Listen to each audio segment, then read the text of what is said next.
اچھا بچوں، اس حصے میں ہم اپنے سبق مسلمانوں کے قدیم طرز تعلیم پر، ٹھیک ہے، ہم دیکھتے ہیں کوئی ہمیں اشعار مل جائیں، آیت کا مفہوم مل جائے، حدیث کا مفہوم مل جائے۔ یہ چیزیں اس لیے کام آتی ہیں کہ جب آپ متن کی تشریح لکھ رہے ہوتے ہیں تو آپ کو ان چیزوں کی ضرورت پڑتی ہے اور بڑی خاص چیزیں ہوتی ہیں، اسی سے آپ کے اس سوال کے نمبر بنتے ہیں۔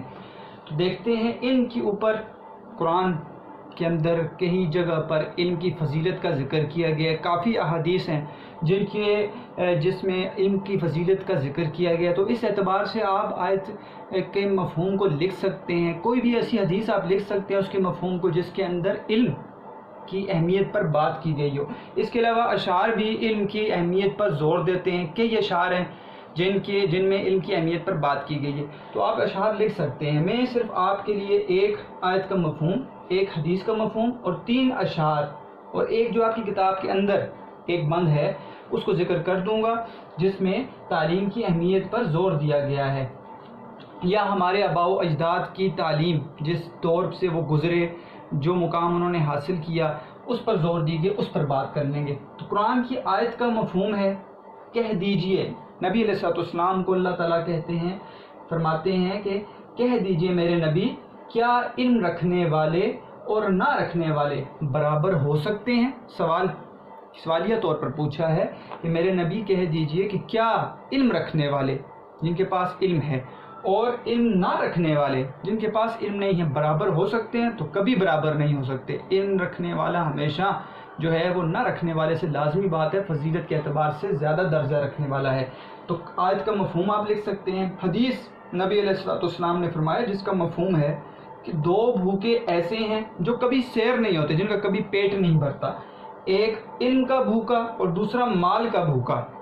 ایک اعتبار سے تو اچھی بات کی ہے کہ 2 بھوکے ایسے ہیں جو کبھی جن کا پیٹ نہیں بھرے گا، جو کبھی سیر نہیں ہوتے۔ ایک علم کا بھوکا، یعنی علم کا بھوکا علم حاصل کرنے کے لیے اتنا اس کو بھوک لگ جاتی ہے کہ جتنا پڑھے، جتنا علم حاصل کرے، اس کا پیٹ جو ہے وہ کبھی نہیں بھرتا۔ یہ تو اچھی بات ہے۔ ان کے لیے انسان کو اتنی محنت کرنی چاہیے کہ وہ آخر تک انسان اپنے آپ کو اس حیثیت سے سمجھے کہ وہ طالب علم ہے۔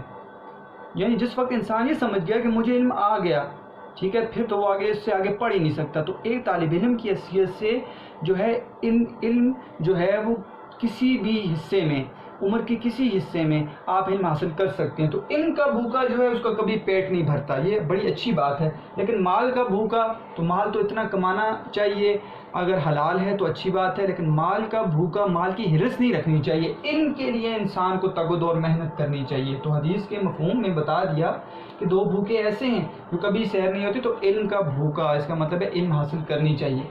اشعار کو دیکھتے ہیں۔ ایک پہلا شعر ہے لیاقت جعفری کا، بڑا مشہور شعر ہے۔ میرے قبیلے میں تعلیم کا رواج نہ تھا، میرے بزرگ مگر تختیاں بناتے تھے۔ بزرگوں کے اوپر بات کی کہ تعلیم کا رواج نہ تھا لیکن تختیاں بناتے تھے، علم سے اتنی محبت تھی۔ دوسرا جو شعر ہے وہ میرا اپنا ہے کہ روایت کے جو امی تھے عامر، علم سے ان کو عقیدت نہیں ہے، کہ ہم تو علم کے اوپر چلنے والے لوگ تھے لیکن ہم ایسے حالات آ گئے ہیں، اب ہمیں علم سے محبت نہیں رہی۔ اقبال کیا کہتے ہیں؟ اقبال کہتے ہیں حیرت ہے کہ تعلیم و ترقی میں ہے پیچھے، جس قوم کا آغاز ہی اقرا سے ہوا تھا۔ نبی علیہ السلام پر جب وحی نازل ہوئی، جبرائیل علیہ السلام آئے تو انہوں نے کہا اقرا پڑھیے، اقرا سے شروع ہوا تھا۔ تو اقبال کہتے ہیں حیرت ہے مجھے کہ تعلیم و ترقی میں یہ قوم پیچھے ہے جس قوم کا آغاز، اسلام کی بنیاد ہی اقرا سے ہوئی تھی، تو وہ پیچھے چلی گئی ہے۔ اور اسی پر افسوس کا اظہار کرتے ہیں۔ آپ پڑھیں گے جواب شکوہ، جواب شکوہ آپ کے صفحہ نمبر 191 کو آپ جب نکالیں گے اپنی کتاب کے صفحہ نمبر 191 کو، تو اس پر ایک افسوس کا اظہار کر رہے ہیں اقبال کیا کہتے ہیں جی؟ اقبال کہتے ہیں ہر کوئی مستے میں، ہم انشاءاللہ جواب شکوہ پڑھیں گے تو آپ کو اس کے اندر نظر آئے گا، ہر کوئی مستے میں ذوق تنے آسانی ہے۔ ہر ایک شخص یہ چاہتا ہے کہ میرے لیے سکون مل جائے، اس میں کوئی کام نہ کرنا پڑے۔ تم مسلمان ہو، یہ انداز مسلمانی ہے، کیا تم حقیقی مسلمان ہو؟ مسلمانوں کا یہ انداز نہیں تھا۔ مسلمان کبھی سست نہیں ہوا، علم حاصل کرنے کے لیے، محنت کرنے کے لیے کبھی سست نہیں ہوا۔ حیدری فقر ہے نے دولت عثمانی ہے، نہ تمہارے اندر حضرت جو علی رضی اللہ تعالیٰ عنہ کی طرح قناعت ہے، اور نہ ہی تمہارے پاس حضرت عثمان کی طرح دولت ہے جیسے انہوں نے اسلام کے لیے دولت کو جو ہے وہ لٹا دیا۔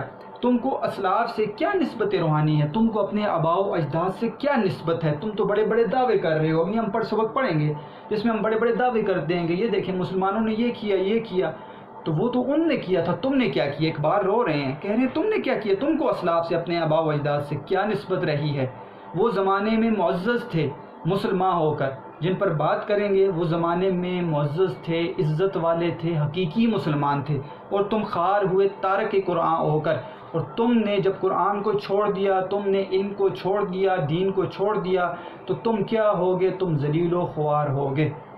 تو مولانا شبلی نعمانی بھی اپنے سبق، تاریخی سبق کے اندر مسلمانوں کے قدیم طرز تعلیم کو بتا کر یہ بتانا چاہتے ہیں کہ مسلمان اپنا کھویا ہوا مقام حاصل کر لو، ٹھیک ہے؟ وہ دور اپنے آباء و اجداد کا دیکھو جس میں انہوں نے علم کے لیے کیا کچھ نہیں کیا، علم میں ترقی کی اور علم میں سب سے آگے تھے۔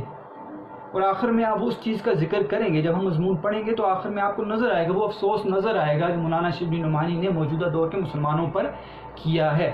نیکسٹ ابھی جو ہم پڑھیں گے اس میں ہم تینوں ادوار کو دیکھتے ہیں کہ مولانا شبلی نعمانی نے تینوں ادوار کے اندر کون کون سی باتوں کو ذکر